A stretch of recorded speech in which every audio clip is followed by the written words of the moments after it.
औरवाड कवटेगुलंद मार्गावर बस क्रुझरची भीषण धडक, 14 जखमी. तालुक्यातील औरवाड कवटेगुलंद मार्गावर मंगळवारी सायंकाळी 6:30 वाजण्याच्या सुमारास विद्यार्थी वाहतूक बस आणि क्रुझर ट्रॅक्स यांच्यात समोरासमोर जोरदार धडक होऊन भीषण अपघात झाला. या अपघातात 14 जण जखमी झाले असून त्यापैकी 4घांची प्रकृती गंभीर आहे. जखमींना उपचारासाठी शिरोळ व मिरज येथील रुग्णालयात दाखल करण्यात आले आहे.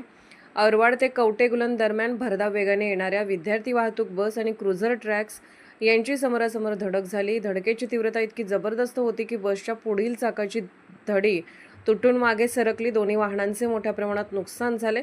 अपघातानंतर या मार्गावरील वाहतूक पूर्णपणे विस्कळीत झाली. औरवाड पुलापर्यंत तसेच कवटेगुलंद माळापर्यंत वाहनाच्या लांबच लांब रांगा लागल्या.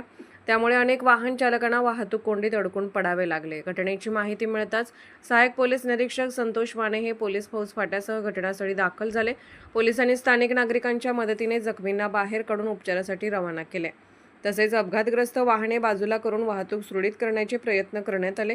यावेळी सामाजिक कार्यकर्ते दादेपाशा पटेल, हुजेब जमादार, शरद पवार, मुजम्मेल पटेल, निलेश बने आणि आतिश बने यांनी मदत कार्यात सहभाग घेतला. अपघाताचे नेमके कारण उशिरापर्यंत स्पष्ट झाले नव्हते.